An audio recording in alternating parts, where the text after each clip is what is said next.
The Unconventional Maestro, Jack Ma, and the Rise of Alibaba. The story of Jack Ma and Alibaba is more than just a business success narrative. It's a modern fable of improbable ascent, audacious vision, and the transformative power of the internet, all set against the backdrop of China's meteoric economic rise. Ma, an English teacher with no technical background, co-founded a company from his humble Hupan Garden apartment in Hangzhou that would grow into a global e-commerce, technology, and finance behemoth.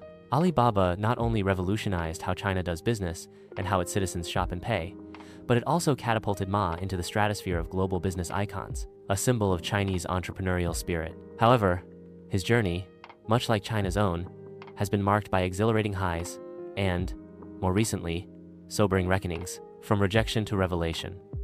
The making of Ma Yun.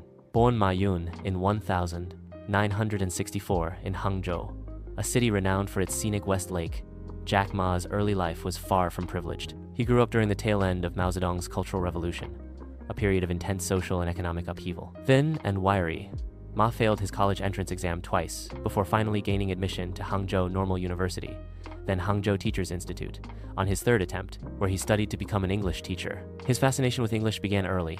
He would ride his bicycle for miles to offer free tours to foreign tourists at nearby hotels, simply to practice the language. Rejection was a recurring theme in Ma's early career. He famously applied for numerous jobs, including at KFC, where he was the only one out of 24 applicants to be turned down, and was rejected by Harvard Business School 10 times. These experiences, rather than crushing him, seemed to forge an extraordinary resilience and an unconventional way of thinking. He eventually landed a job teaching English at a local university, earning a meager $12 a month. The pivotal moment came in 1995 during his first trip to the United States, in Seattle, as an interpreter for a trade delegation. It was there he was introduced to the internet.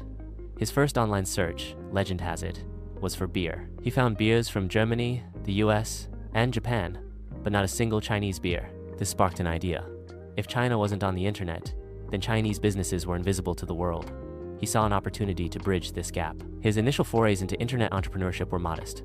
China Pages, an online directory for Chinese businesses, was one of his first ventures. Though it ultimately struggled, it provided invaluable lessons. He also briefly worked for a government entity linked to the Ministry of Foreign Trade and Economic Cooperation, further deepening his understanding of China's burgeoning role in global commerce. The birth of a giant. Alibaba's humble beginnings, 1999.